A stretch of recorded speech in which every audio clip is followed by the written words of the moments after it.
Assalamualaikum warahmatullahi wabarakatuh. Berikut revisi dari kelompok kami di Design Thinking. Temanya adalah optimalisasi alur produksi hand prosthetic untuk APMAS Prioritas 2022, yaitu dalam eh, gerakan 1.000 tangan palsu. Di sini ada 4 orang, yaitu saya sendiri Abdurrahim Nur, yang kedua Mas Ahmad Nur Firmansyah, yang ketiga Mas Wata Jati Pangestu, dan yang keempat yaitu Mas Ristandi dalam gerakan 1.000 tangan palsu. Untuk yang pertama, discover atau latar belakang permasalahan.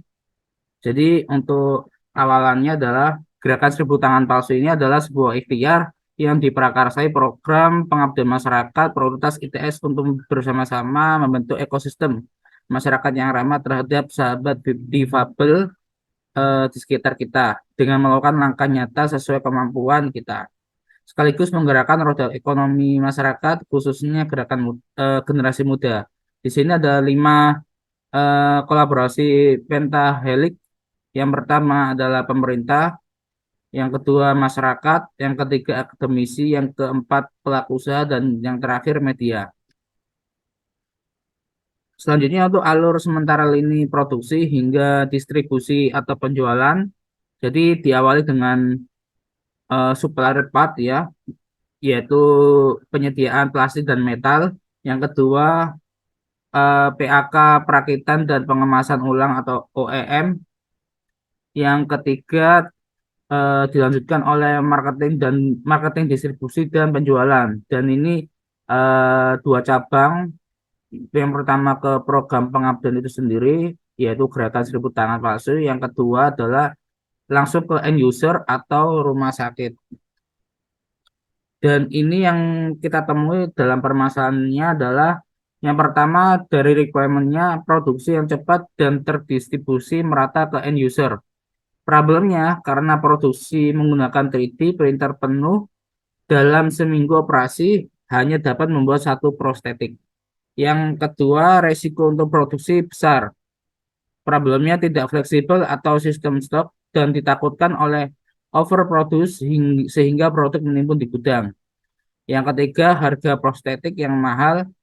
Problemnya komponen bahan dan desain prostetik yang tepat guna sulit untuk ditekan harganya. Dilihat dari optimalisasi lama waktu penggunaan selama 5 tahun. Yang terakhir, requirement after sale yang problemnya adalah belum ada sistem penanggulangan keluhan apabila ada produk yang terkendala.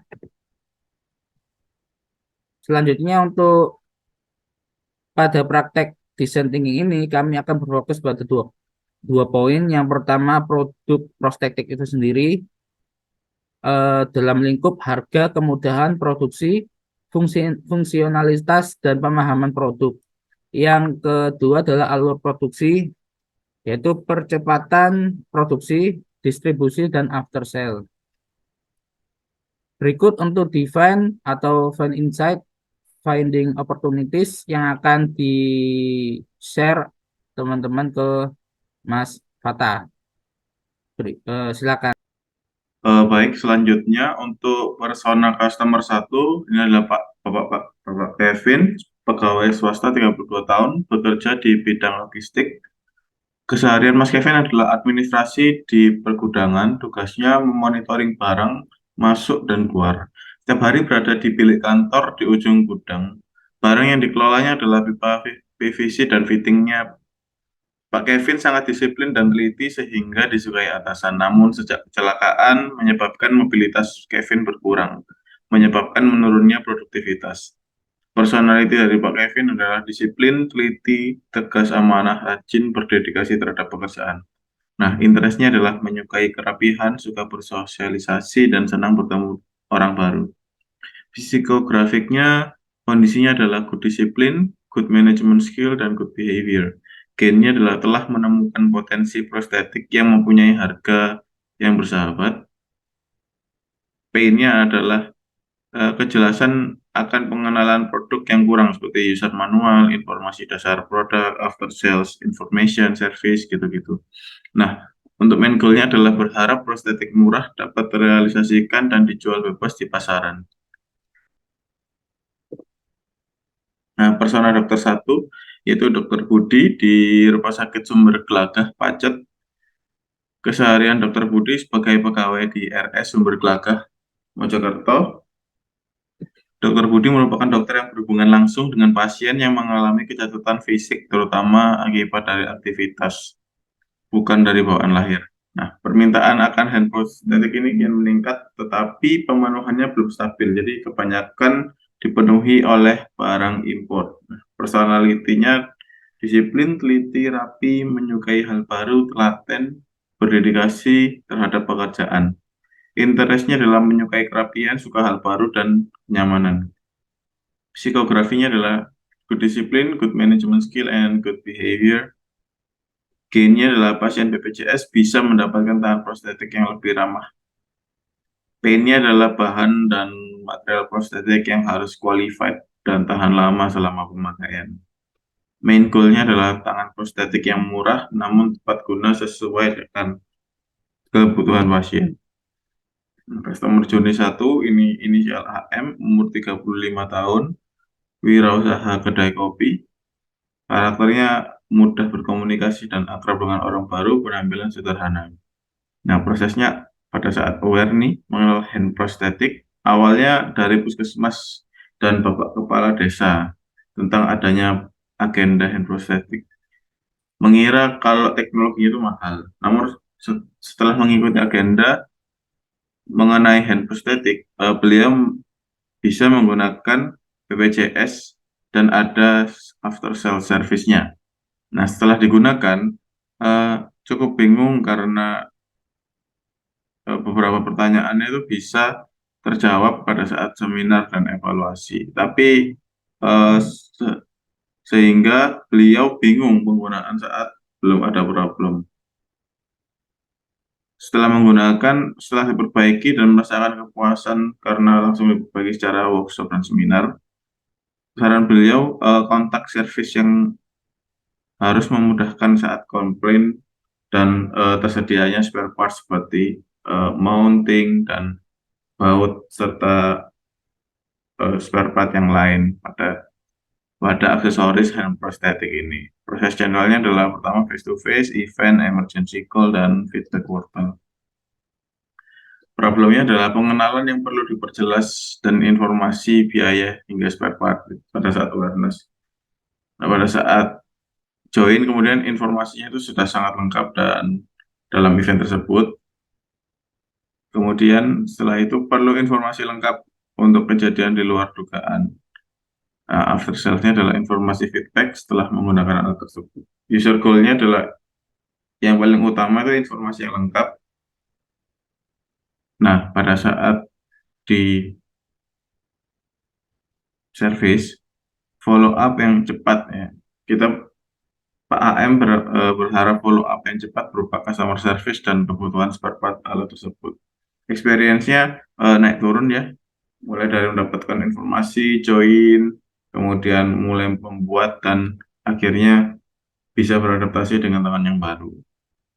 Ideas and opportunity. Area target perlu diperluas informasi door to door, alat bantu berupa banner, roll banner, brosur maupun konten digital. Informasi lebih lengkap saat pemaparan mengenai biaya dan penggunaan.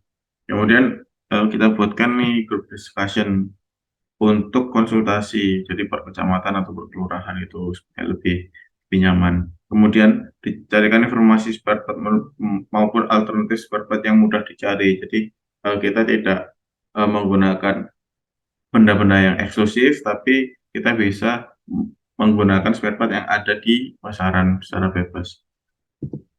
Nah, customer 2 inisial MBG, 26 tahun, Gresik, pengangguran, karakternya adalah mudah berkomunikasi, akrab dengan orang baru. Nah, pengenalan adalah informasi dari Yayasan Ponpes Al Azhar bahwa ITS menyelenggarakan bantuan tangan berupa hand prosthetic yang bermanfaat untuk nanti ketika kembali bekerja. Informasinya dari non-government organization. Pada saat join, mendapatkan support dari yayasan untuk datang di tempat dan melakukan konsultasi mengenai pemakaian dan biaya yang dikeluarkan. Kondisinya on the spot. Nah, pada saat menggunakan alat tersebut mudah digunakan dan spare part juga mudah didapatkan. Pihak penyelenggara sangat mudah dihubungi di hari kerja, terkadang bisa dihubungi saat libur. Nah, itu adalah salah satu kualitas layanan kami. Nah, setelah menggunakan, ingin mengajak teman seperjuangan di Gresik untuk menggunakan hand prosthetic dari ITS. Nah, itu salah satu feedback portalnya. Problemnya adalah informasi dari NGO yang di Yayasan Ponpes Gresik. Kita harus meningkatkan kerjasama dengan NGO supaya awareness-nya lebih cepat eh, digapai. Kemudian pada saat join, informasi sangat lengkap di dalam event tersebut. Eh, Informatif dan pengalaman sudah dilayani dengan baik. Informasi feedback setelah menggunakan alat tersebut dengan user goal-nya word of mouth. Experience-nya cukup baik karena naik ya dari awal join sampai eh, akhir after sales ternyata memberikan impression yang sangat baik. Nah, journey dokter personanya Pak Agus, 40 tahun di Mojokerto, ahli bidang prostetik, karakternya calm, sabar, dan teliti. Hand prostetik sudah dikenal dari awal, tapi buatan luar negeri. Belum pernah hand prostetik yang lokal gitu, yang terintegrasi. Nah, baru tahu ada pengabdian ini masyarakat di daerah Mojokerto. Pada saat mengikuti hand prosthetic buatan ITS melakukan observasi. Setelah itu mengikuti program mengenai pengenalan hand prosthetic buatan ITS, cara pemasangan dan perawatan. Use-nya adalah menggunakan hand prosthetic untuk pasien-pasien yang telah siap dipasang hand prosthetic, mendampingi pasien, fisioterapis, dan penyesuaian dengan hand prosthetic yang baru. Yang pada saat development mendapatkan feedback dari pasien, menginformasikan kepada eh, pihak ITS untuk disempurnakan atau di-customize lagi sesuai kebutuhan pasien. Prosesnya ada tatap muka, sosialisasi aplikasi, serta feedback. Problemnya adalah informasi mendetail mengenai material, sifat bahan, dan desain perawatan. Sama informasi sudah dijelaskan saat program sosialisasi, perlu prosedur ketika kondisi yang tidak sesuai emergensi, misalkan alat patah, retak pada material, dan hal yang tidak sesuai morfologi pasien. Nah, dari sisi feedbacknya, jalur informasi sudah cepat dan penyampaiannya sudah ditanggapi dengan baik. Nah, experience-nya naik turun, jadi pada saat pengenalan tidak ingin berharap terlalu tinggi, nanti takutnya kecewa. Kemudian setelah mendapatkan informasi, oh ternyata ada nih, dan kayaknya worth it. Nah, namun pada saat kemudian juga cukup takut karena gimana nih kalau misalkan ada permasalahan after sales-nya gimana gitu. Nah, terus yang terakhir, oh ternyata it's okay karena responnya, feedbacknya baik gitu. Ya, terima kasih. Selanjutnya akan dilanjutkan oleh teman saya. Baik, selanjutnya ada customer journal dari dokter. Di situ terlihat ada problem tentang informasi mendetail mengenai material, sifat bahan, desain, perawatan, dan spare part. Semua informasi lagi, lalu prosedur ketika terjadi kondisi yang tidak sesuai, dan jalur informasi lagi. Jadi lebih dominan ke informasi. Dan pastinya user goal-nya juga informasi yang mendetail, prosedur, dan jalur informasi. Lalu ada ideas dari semua problem tersebut, dari semua informasi yang berdetail, butuh informasi tentang hand prosthetic, pastinya user manual ataupun apapun penjelasan tentang hand prosthetic itu sendiri. Ada sosialisasi yang interaktif, melengkapi prosedur darurat, dan menyediakan jalur informasi feedback yang cepat.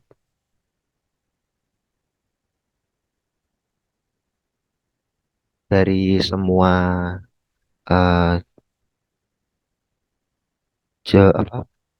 customer journal dan persona yang sudah kami buat, kita sudah dapat menyimpulkan dalam empati map apa yang sudah kami susun.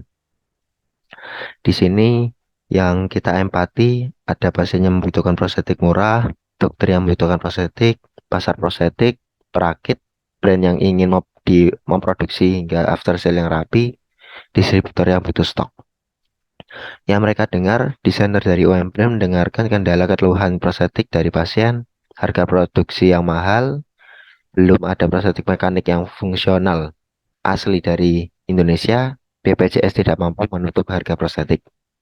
Yang mereka perlu lakukan adalah meringkas alur produksi sehingga harga jual dapat dipangkas, limitasi komponen, melihat availability spare part prostetik, dan menghindari overproduction.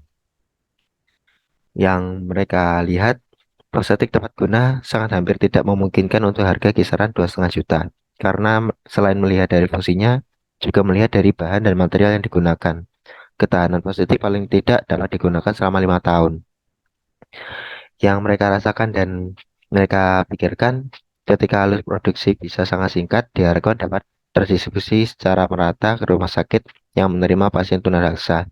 Dengan murahnya prostetik yang dibuat, semoga dapat membantu pasien BPJS untuk mendapatkan prostetik. Yang mereka katakan, what do they say? Prostetik di pasar global tidak bisa di-cover secara dominan oleh bantuan dana BPJS, sehingga pasien tetap harus menuntut biaya sisanya. Sedangkan mayoritas pasien berada di kalangan masyarakat kurang mampu. What do they do? Mencari produsen industri yang fleksibel dan menerima sistem PO, bukan stok. Meringkas dan membagi lini produksi di beberapa bidang machining, sehingga harga dan skala produksi juga dapat fleksibel. Nah, kesulitannya painnya itu karena fleksibilitas produk, jumlah dan skala produksi kadang tidak dapat terkontrol.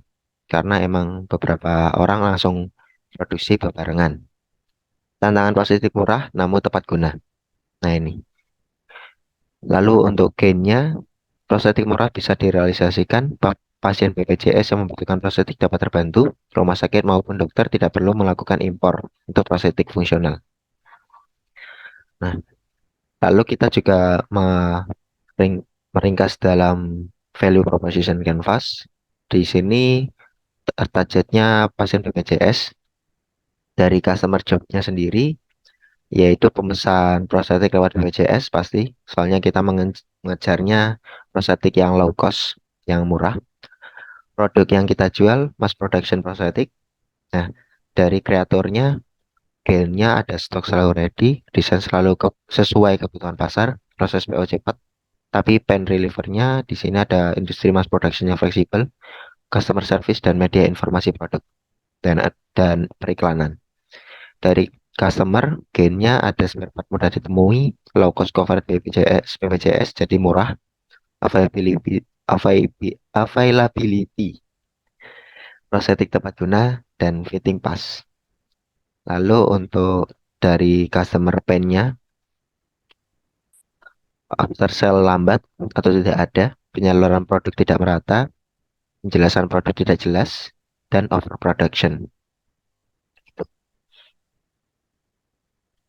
Lalu kita berlanjut ke develop. Di sini kita akan melakukan ideasi. Nah, di sini langsung kita buat ideasi service blueprint dari semua customer journey dan empathy map yang sudah kita buat. Kita langsung bisa membagi beberapa stakeholder dan proses-prosesnya sebagai berikut. Dari mulai supply, masuk ke perakit, di assembly, masuk ke marketer untuk dijual, lalu dikirim ke end user yaitu rumah sakit atau end user itu sendiri. Tapi kalau misalkan mau ke end user harus dengan resep dokter sehingga end user masih tetap tervalidasi atau terawasi oleh dokter. Lalu untuk kalau misalkan sistem pemesanan dari end user atau rumah sakit sendiri itu PO ke marketer atau distributor untuk di stok. Ketika stoknya habis, mereka reorder ke perakit. Perakit ketika ingin produksi ulang kembali ke supplier. Nah, untuk alur feedback, feedback kita datang dari dua sisi, dari rumah sakit dan end user sendiri. Nah, feedback ini akan kembali ke penjualnya sendiri dan diterima oleh customer service dari marketer, distributor atau penjual itu. Nah, dari feedback ini akan diproses ke perakit, dilaporkan ke perakit dan si perakit akan mendesain ulang dan mengirim desainnya ke supplier. Nah, untuk produk kami merangkum DRNO. Di sini ada beberapa DRNO dan cukup banyak, bisa dilihat sendiri mulai dari desainnya cocok untuk pasien cacat lahir atau amputasi, kepercayaan diri pasien, production line untuk 3D printer, lalu production line untuk mass production di industri, lalu kebutuhan produk, after sale, biaya, ketersediaan, pelatihan, dan hingga informasi produk. Di sini kami merangkum paling tidak ada dalam satu desain ada minimal 2 atau 3 alternatif goalnya.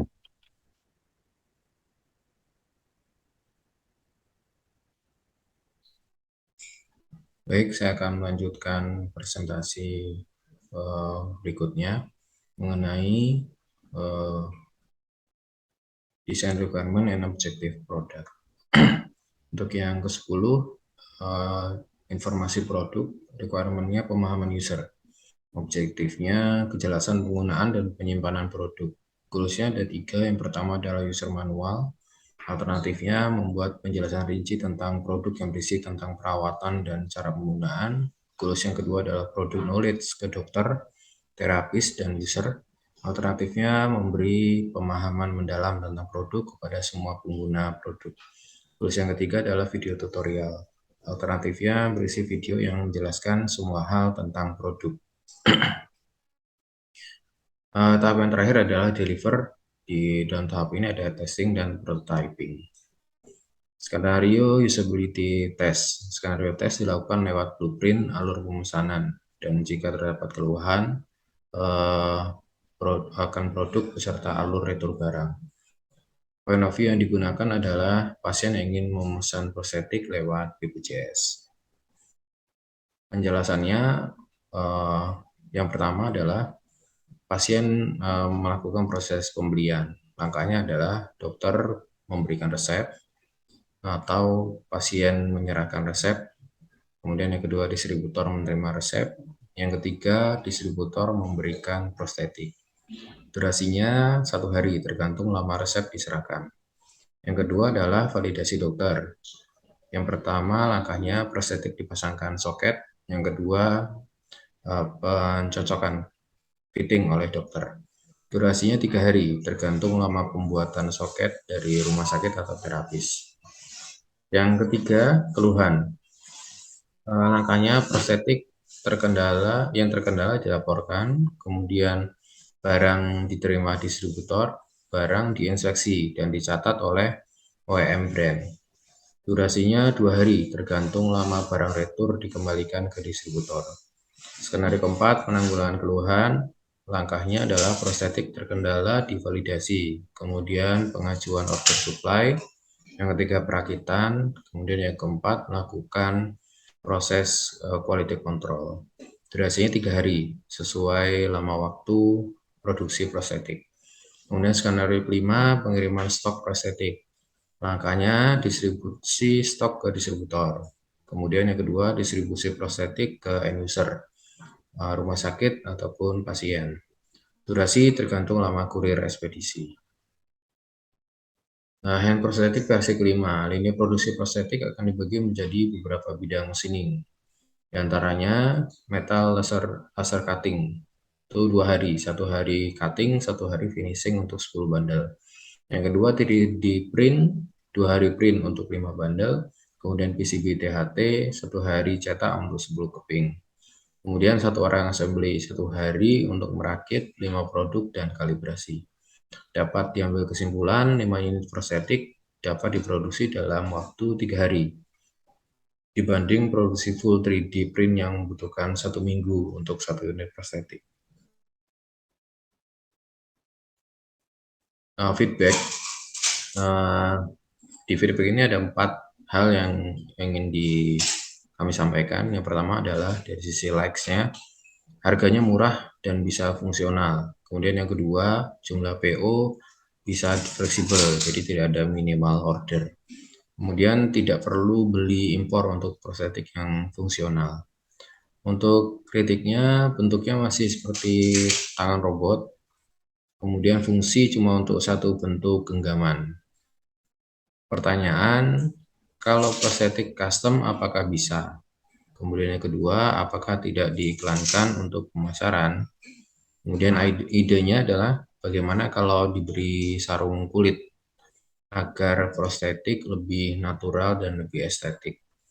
Nah, kemudian yang kedua, diberi variasi bentuk genggaman tangan. Demikian pemaparan dari kelompok kami. Terima kasih.